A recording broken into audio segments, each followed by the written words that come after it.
Is an introduction really necessary for someone we all know so well?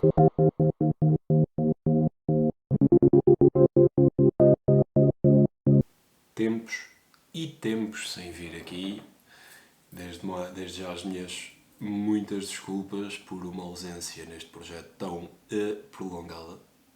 Para quem acompanha sabe que já lá vai mais de um ano desde o último episódio.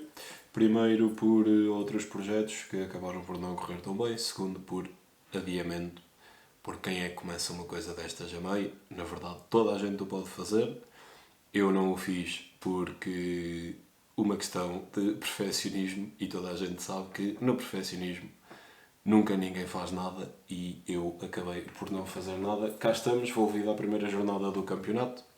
Pareceu-me a melhor altura para recomeçar isto, com todas as imperfeições, com todas as nuances mais negativas que isto possa ter. Quem acompanhar também no YouTube vai reparar que isto agora também tem vídeo. Oh meu Deus, vamos lá para a televisão. Mas o que importa aqui é referir o futebol, como sempre tem sido. A nossa ferramenta é o futebol, a nossa análise é feita ao futebol. Nisso, hoje, dia 10 de agosto, o mundo do futebol está de luto. Parte Fernando Chalana, parte um dos grandes do futebol português, parte um dos jogadores que deu muito ao futebol português, deu muito ao Benfica, em particular, mas deu muito ao futebol português. Falamos do primeiro jogador, ou um dos primeiros jogadores, a ser transferido de Portugal para um grande palco, na altura do Benfica para o Bordeaux. E isso vai iniciar um processo, uma internacionalização do jogador português, à qual muita dela se deve ao Fernando Chalana. Paulo Futre, a dada altura, refere isso, que como ele nunca havera visto de técnica no campo, mas que essa vertente da transferência, da internacionalização daquilo que era o jogador português, Fernando Chalana contribuiu bastante para isso. Nesse âmbito, parte um jogador que, aos mais atentos, sabe que utilizou o número 10, Fernando Chalana, que nasceu no dia 10 de fevereiro, que nos deixa no dia 10 de agosto, que jogou 10 anos no Benfica, que era um verdadeiro nota 10. Foi o jogador mais jovem, na altura, em meados dos anos 70, ou até meados dos anos 70, o jogador mais jovem a ter atuado no campeonato português, por uma equipa profissional. Conquistou títulos pelo Benfica, eu vejo a minha cábula, como é óbvio. Conquistou títulos pelo Benfica, conquistava capas de jornais e derretia linhas. E Paulo Futre, novamente Paulo Futre, na altura referi isso, e quem voltar aos vídeos da altura consegue perfeitamente ver isso. Fernando Chalana era um autêntico fora de série. Na forma como driblava, na forma como saía em velocidade, era outstanding, era um jogador extraordinário, era rapidíssimo, era bom de bola, e na altura era difícil ser bom de bola. E o jogo era bastante duro, bem mais duro que aquilo que as pessoas acham, ou que quando hoje em dia vem um jogo duro, na altura era bastante mais duro. Na altura os jogadores entravam, basta irmos a vídeos de antigamente e ver como é que as coisas aconteciam. Os jogadores entravam, não queriam nada com a bola, era para parar o jogador. E isto é real. E Fernando Chalana conseguia escapar a isso tudo, fintar 2 ou 3, aí ia ele por aí fora, ou rematava, ou punha a bola na área e aí ia uma batata lá para dentro. Pela seleção, fez grandes exibições pela seleção, fez muitos jogos pela seleção. Em 84 atinge com a nossa seleção portuguesa as meias finais do Euro 84 e aí ganha algum relevo, porque é aí que se dá, ou é perto dessa data que se dá a transferência para a França, para o Bordeaux na altura, por 300 mil contos. Uma quantia, hoje em dia, seria 1,5 milhão de euros. Hoje em dia, atrevo-me a dizer que qualquer equipa, até de alguns segundos escalões, em certos países até de alguns terceiros escalões, que contratam um jogador por 1,5 milhão de euros, e não é muito. Na altura era bastante dinheiro, e para termos percepção do quão dinheiro 300 mil contos eram na altura, essa transferência permite ao Benfica, ou essa ajuda de Fernando Chalana permite ao Benfica selar o terceiro anel do antigo Estádio da Luz. Foi uma transferência importante não só do ponto de vista desportivo, à data, para o Benfica, como também do ponto de vista institucional, porque o cachê permite que o Benfica, no antigo Estádio da Luz, remodelasse e fechasse o terceiro anel, moldura humana que anos mais tarde vinha sendo reconhecida como sendo um dos maiores estádios da Europa, um dos estádios com maior ambiente, e quem vê imagens da altura sabe que o antigo Estádio da Luz, sem aquele terceiro anel, seria muito menos proponente. Daí que essa saída de Fernando Chalana tenha ainda tido mais importância por esse facto. Nasce em França Chalanix.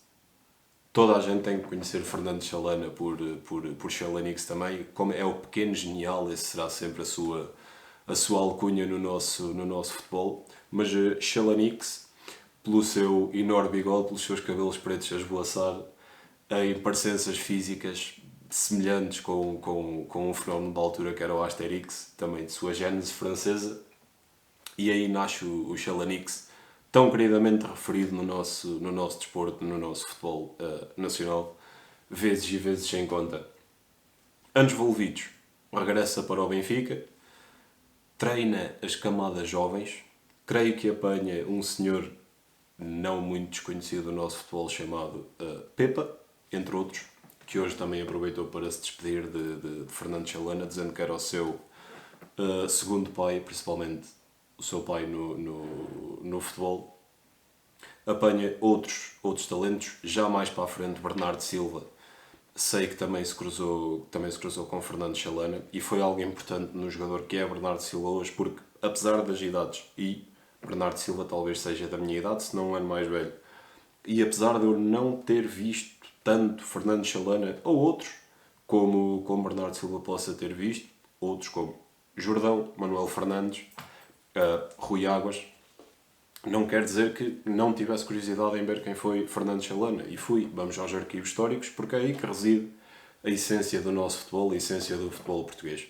E qualquer mente que se interesse, qualquer pessoa que queira saber mais sobre o nosso futebol, porque devemos querer saber mais sobre o nosso futebol, porque o nosso presente também é feito de história. E para compreendermos muitas vezes as mudanças, ou para melhor ou para pior, a qualquer nível do futebol, devemos saber a história. E os protagonistas fazem parte dessa história. Não são só as instituições, não são só os negócios, não são só os estádios, também são os jogadores, e principalmente os jogadores. Porque sem jogadores o futebol não se fazia. E sem jogadores como o Fernando Chalana, o futebol ainda se fazia menos. Portanto, bem-aja às grandes lendas do nosso futebol. Mas estava a dizer que Chalana, na altura, regressa para o Benfica, anos envolvidos da sua experiência em Bordeaux, ainda como jogador. Tem uma passagem pelo Paços de Ferreira, se não estou em erro. Depois regressa novamente ao Benfica, aí como treinador das camadas jovens. Integra, posteriormente, a estrutura do Benfica, e a dada altura aventura-se mesmo a treinar a equipa principal numa altura conturbada do Benfica, numa época em 2008, quando o Sr. Luís Filipe Vieira decide bater o recorde do nosso campeonato e despedir um treinador na fase inicial do campeonato. Despede Fernando Santos, envolvido pouco tempo da temporada. Vem José António Camacho, numa segunda passagem pelo Benfica, não corre bem, também sai, e Fernando Chalana acaba então por fazer meia temporada na liderança do Benfica. O Benfica nessa altura terminou em quarto lugar, relembro, em 2008 foi uma das piores classificações do Benfica, mas não fica para a história a performance de Fernando Chalana como treinador, fica para a história o serviço de Fernando Chalana enquanto benfiquista, e certamente que quem é do Benfica é com isso que fica de Fernando Chalana, porque quando foi preciso, Fernando Chalana, não só como jogador, mas depois como treinador, chegou-se à frente quando o Benfica precisava dele. Portanto, já não foi só uma vez ou duas vezes em que o Benfica precisou de Fernando Chalana e Fernando Chalana estava lá. O Benfica, com Fernando Chalana, conseguiu selar o terceiro anel. O Benfica, com Fernando Chalana, numa altura controlada, consegue terminar uma época, ainda que com pouco sucesso desportivo. E muito disto dita aquilo que foi Fernando Chalana para o universo benfiquista. Referir também que no âmbito do número 10, o Benfica a dada altura faz um jogo de homenagem por Fernando Chalana. O Benfica ganhou esse jogo por 10-0 e marcou também nesse jogo, na altura, número 10 do Benfica, Jonas. Portanto, despede-se hoje de nós no dia 10 de agosto, com muita pena. É com muita pena que vamos partir os nossos, é com muita pena que vamos partir os grandes, e é com muita pena que vamos partir Fernando Chalana, mas sempre celebrando aquilo que foi, sempre celebrando a pessoa e o jogador em vida, muito mais do que ter pena pelo seu desaparecimento, porque devemos recordar-nos Chalana como um acontecimento positivo na vida do futebol português, principalmente porque pelo que ele deu ao futebol português, e enviar um abraço a toda a nação portuguesa, a toda a nação benfiquista e principalmente à família de Fernando Chalana, porque realmente hoje todos perdemos, o futebol fica mais pobre, mas a família de Fernando Chalana não será certamente diferente. Na primeira jornada envolvida tivemos já bons jogos, grandes jogos. Abrimos logo com o jogo de cartaz, o jogo da jornada. Foi o Sporting Braga Sporting, um jogo que terminou 3-3, um jogo que teve bons golos, um jogo que teve bons lances e um jogo que teve já bons apontamentos daquilo que pode ser a temporada de ambas as equipas. E eu hoje, quando estava a pensar nisto, estava a refletir sobre... Já andamos há algum tempo a dizer, principalmente por causa da pré-época, de que, ok, X equipa joga assim, X equipa joga assado, mas atenção que ainda é demasiado cedo. E depois, agora, volvida à primeira jornada, volvida já à Supertaça, principalmente no que toca ao Futebol Clube do Porto e ao Tondela, a título de exemplo, ou volvida já à terceira pré-eliminatória e a primeira jornada da Liga no que toca ao Benfica, a título de exemplo, e a todas as outras equipas do nosso campeonato, está envolvida a primeira jornada e ainda é possível ouvir gente dizer que ok, atenção, mas isto é ainda a primeira jornada, muito ainda vai acontecer. Muito ainda vai acontecer, principalmente porque é agora nestes dias, nesta fase final de agosto, que as equipas vão perceber as suas lacunas, o que é que precisam de corrigir, quem é que precisam de ir buscar. Agora, em termos de jogo, se não está perfeito, para lá caminha e dificilmente, a partir do dia 31 de agosto, nós vamos ver as equipas a jogar com padrões diferentes ou com dinâmicas diferentes. Porque o que quer que tenha, ninguém trabalha uma equipa na pré-temporada e na primeira, segunda, terceira jornada do campeonato para, volvidas 5 jornadas, trocar tudo outra vez. Equipa nenhuma faz isso, treinador nenhum faz isso, porque estamos a falar do futebol profissional e as coisas têm que seguir uns trâmites, têm que seguir uma direção. E assegurando essa direção logo desde o início, é muito mais fácil definir lacunas e definir onde é que é preciso reforçar os plantéis ou a forma de jogar, ao invés de vamos experimentar durante 3, 4, 5 jogos, porque não são a contar, porque isto é só preparação física, e depois então vamos formular uma forma de jogo à medida que as jornadas vão passando. Isso não acontece, eu raramente me lembro disso ter acontecido, ou não me lembro disso ter acontecido todo, precisamente porque o futebol, as temporadas do futebol são longas maratonas, não são sprints, e se as equipas estão à espera de deixar algum avanço para depois dar aquele sprint, uma vez que já reúnem todas as condições, que já estão com os índices físicos no máximo, que já têm os jogadores que os treinadores precisavam, se as equipas guardam para fazer isso, é a morte do artista, porque as temporadas de futebol, principalmente os campeonatos nacionais, são maratonas e não sprints. Isso, muitas vezes, as equipas ganham num sprint final, mas para isso contribuem outros fatores como performance de segundos e terceiros classificados, sorte, porque no futebol é preciso sorte.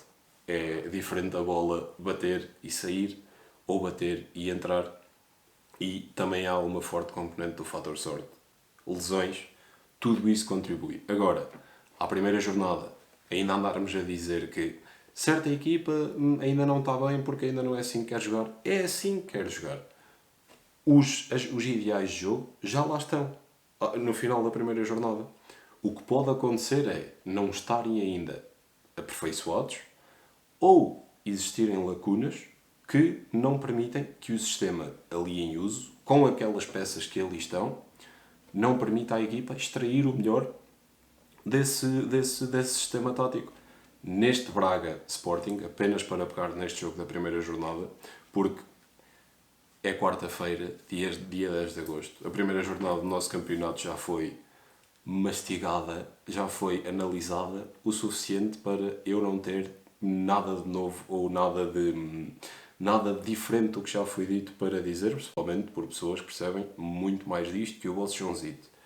Agora, nesta equipa em particular, percebe-se que o Sporting tem lacunas, a forma de jogar não é muito diferente das temporadas passadas, assenta num sistema de 3 defesas a projetar o lateral direito e o lateral esquerdo, continua a projetar o Porro, continua a projetar o Nuno Santos, mas fica a questão, e faço a questão, que é, com estas peças e sabendo que o Sporting apresenta um meio-campo muito menos musculado que aquilo que vinha sendo habitual por Ruben Amorim. Porque Ruben Amorim teve ao seu dispor João Palhinha, e enquanto teve João Palhinha, usou João Palhinha, e João Palhinha destruía muito o jogo, conquistava muitas bolas, fazia muitos desarmes, e era um dos primeiros a jogar em projeção. Depois de Palhinha, Ruben Amorim teve o Ugarte, e o Ugarte fez uma bela meia época no Sporting, mas era um jogador que oferecia não só as coisas que João Palhinha oferecia, isto não é bebida, é café. Oh meu Deus, estou na televisão e aproveito para vos mostrar o meu smile. Oferecia as coisas que João Palhinha oferecia, era bom a destruir, era intenso e era bom a sair a jogar também. Daí ter terminado a temporada passada. No entanto, esta época, e principalmente depois desta primeira jornada, vemos que o Sporting entra no meio-campo com Morita e Mateus Nunes. Revezam-se à vez naquilo que são as tarefas defensivas da equipa, mas nenhum deles dá a capacidade destrutiva de parar o jogo ofensivo da equipa adversária que estes dois nomes anteriores davam. E fica a noção de que o meio-campo do Sporting aparece, a dada altura, enfraquecido. E neste jogo foi sintomático, porque a dada altura nós víamos o meio-campo do Sporting em inferioridade numérica. Na altura, mesmo a jogar com o Palhinha e com o Mateus Nunes, ou com o Palhinha ou com o Ugarte e Mateus Nunes, isso não acontecia tão a miúdo. Neste jogo com o Braga, ok, é a primeira jornada, podemos ir nesse texto. Mas aconteceu. Dava a ideia de que por vezes o Sporting perdia o meio campo. E num jogo de futebol, perdendo o meio campo, é meio caminho andado para o jogo ficar mais difícil. E depois uma segunda questão, e isso sim salta à vista neste Sporting, nesta terceira temporada de Ruben Amorim, que é Paulinho. Não há propriamente uma alternativa a Paulinho, ou parecida com as características que o Ruben Amorim gosta num jogador naquela posição. Um jogador disponível para vir atrás, um jogador disponível para abrir espaço nas costas, para entrar invariavelmente Pedro Gonçalves. Neste dia entrou Francisco Trincão a titular, mas quando entra Marcos Edwards para fazer os mesmos movimentos. E não há propriamente uma alternativa para quando Paulinho ainda não está nas melhores das suas capacidades. E no jogo deste passado fim de semana foi isso que aconteceu. Dava a ideia que Paulinho, do ponto de vista físico, do ponto de vista emocional, não estava a contribuir como já vimos Paulinho a contribuir para o jogo do Sporting. Tanto é que o Sporting teve algumas dificuldades a sair e, em segundo lugar, teve algumas dificuldades a jogar com o seu avançado costas para a baliza. Paulinho acaba por fazer um jogo algo discreto, acaba mesmo por ser substituído e vemos que a partir daí o jogo do Sporting muda, precisamente porque as características de quem joga na frente do Sporting muda. Deixa de ter alguém estático, deixa de ter alguém que é referência, para passar a ter jogadores que são acutilantes na abordagem à baliza adversária, que pegam na bola e vão por aí em diante, mas depois não têm propriamente uma referência. E todos eles terão de ser referências. E até encontrar se é que Ruben Amorim está à procura desta alternativa, ou até encontrar esta alternativa, a segunda opção a jogar com Paulinho vai ser jogar com jogadores que se vão ter que revezar naquela posição. E se Pedro Gonçalves nem sempre se importa de fazer essa posição, porque é um finalizador nato, agora, Pedro Gonçalves não pode servir de referência ao ataque do Sporting.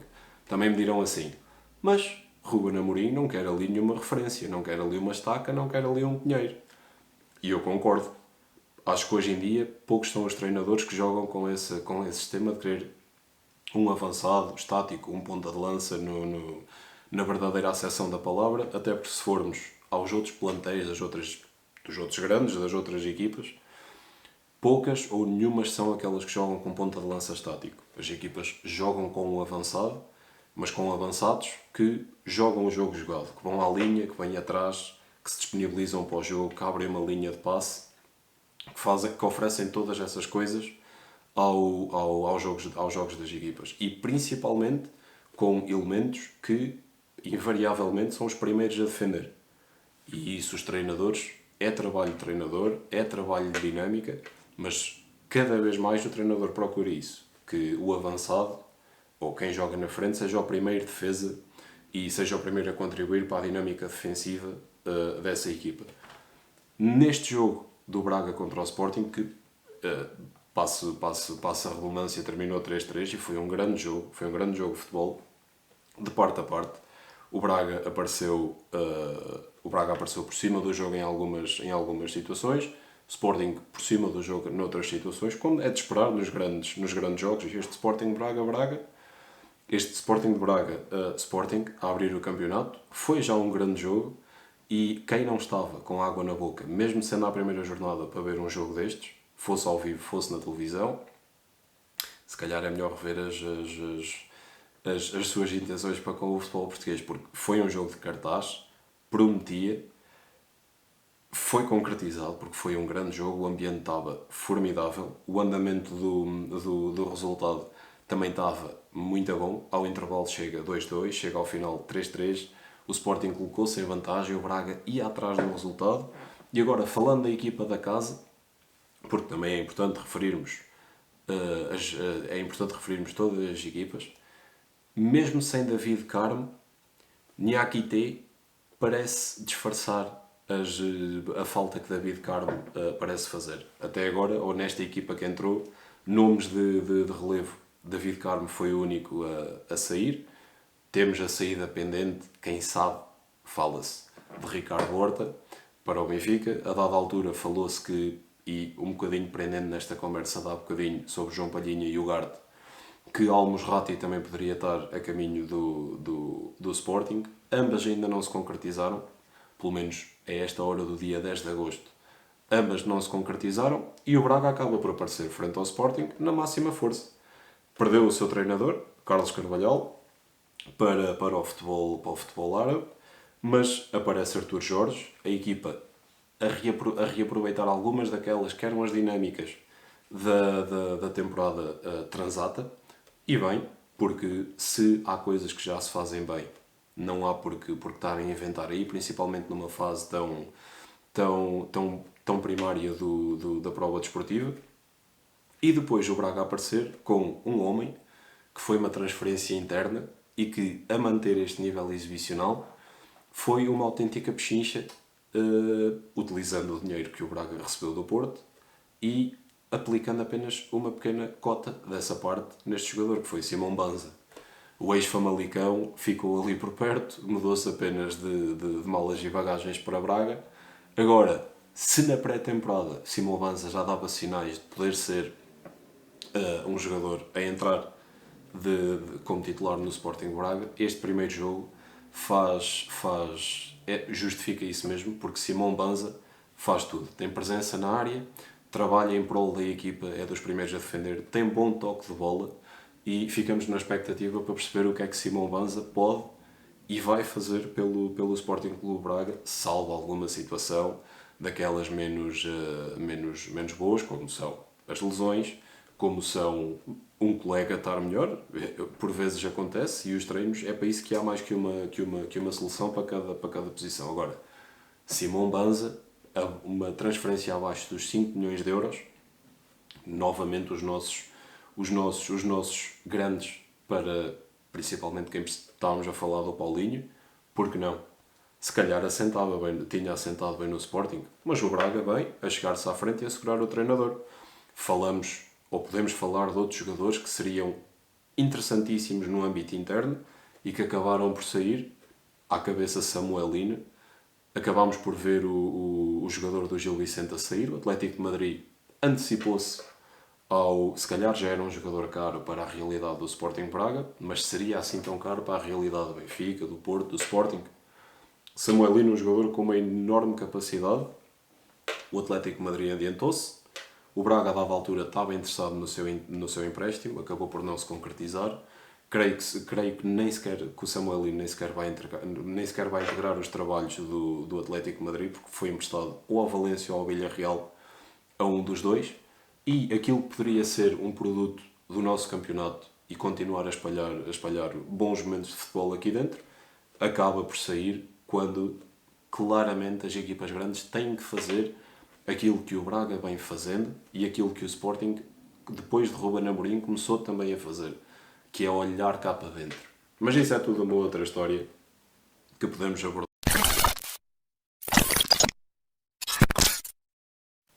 Dificuldades técnicas várias.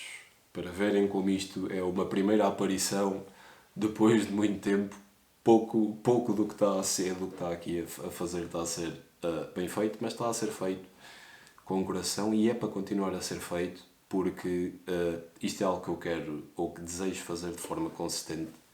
Vir aqui e mandar umas larachas sobre futebol, porque sinto e gosto de o fazer e sinto que pode chegar mais longe. E sinto que posso chegar mais longe e nessa não há como ter alguém no mundo do futebol, aliás, em qualquer área da vida. Não há como ter alguém que acredita que pode chegar mais longe e ter essa chama e realmente fazê-lo.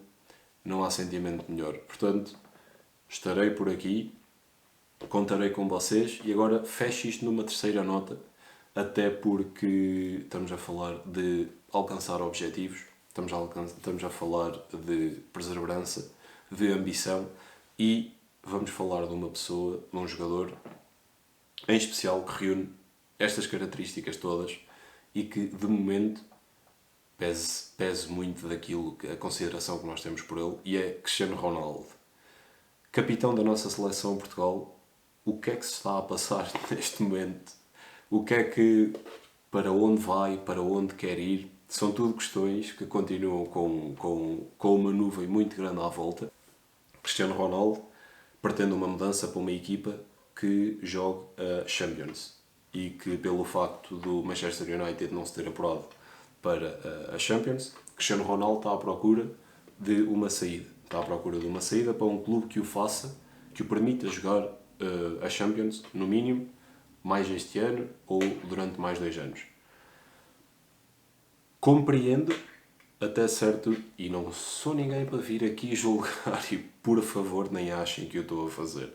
Compreendo o que é um jogador na idade do Cristiano Ronaldo, com o que Cristiano Ronaldo já conquistou, com o que Cristiano Ronaldo representa para o futebol, querer continuar a jogar ao mais alto nível. No entanto, não compreendo como é que se hipoteca a história num clube, porque Cristiano Ronaldo não está a fazer isto, imaginemos, num clube onde aterrou pela primeira vez durante uma primeira época. Cristiano Ronaldo está a fazer isto, ou está, segundo relatos, a forçar a saída, ou a procurar a saída, num clube que o viu nascer para a ribalta do futebol. Porque, por muito que ele tenha dado o salto inicial no Sporting, é no Manchester United que ele ganha toda esta dimensão à escala global, que ele bate os primeiros recordes, que ele faz as primeiras grandes capas. É no Manchester United que isso acontece. E numa altura em que ele estava mal na Juventus, e o mal-estar era público, o Manchester United aparece como solução, como um regresso a casa. Uma época envolvida, já estamos para sair, já estamos para mandar isso fora. Não acho que seja bonito para quem anualmente, mensalmente, diariamente contribui para que o clube mantenha as portas abertas. E eu acho que os jogadores, claro que têm que pensar nas suas carreiras, mas também têm que pensar nas pessoas que contribuem e que vão ao estádio e que folgam em saber que aquele jogador está ali. E depois, do outro lado, um Barcelona que aparentemente, ponto número 1, não sabemos onde é que o Barcelona está a ir buscar as garantias financeiras para realizar os negócios que tem realizado. Jogadores a custo zero, como Kessié, como Christensen, transferências como Lewandowski, fala-se em Bernardo Silva cada vez mais intensamente e depois, na outra via, porque todas estas histórias têm uma via e outra via e a via contrária, a história que está a ser feita com Frenkie de Jong, um jogador que claramente não quer sair do Barcelona, quer fazer parte do projeto, está num berbicacho danado com a questão contratual, porque, ok, e o relato desta semana era hilariante, porque Laporta tem o sonho de continuar com Frenkie de Jong, mas se ele aceitar reduzir a folha salarial. Se não, o sonho Laporta se calhar já não quer, ou o Barcelona se calhar já não suporta que isso aconteça. E ver uma equipa tão grande como o Barcelona a hipotecar o futuro por sucesso a curto prazo, não é que dê dó, porque as equipas podem sempre sair por cima, e se eles agora ganharem tudo cheio de anos seguidos, contratos milionários, certamente umas coisas em cima das outras, o Barcelona vai conseguir sair por cima. Agora, fica a ideia clara que o Barcelona está a tentar reunir meios ou realizar coisas sem ter os meios para. E hipotecando as transmissões televisivas, uma parte do contrato milionário das transmissões televisivas a 25 anos, hipotecando já essa parte. Hipotecando parte do contrato com o patrocinador milionário que é a Spotify. Fazendo estas coisas todas, querendo dinheiro imediato, quando na realidade é dinheiro que se iria precisar mais à frente, mas está-se a utilizar agora, sem haver uma contrapartida no futuro, ou uma garantia no futuro, em como isso vai dar resultado, é perigoso.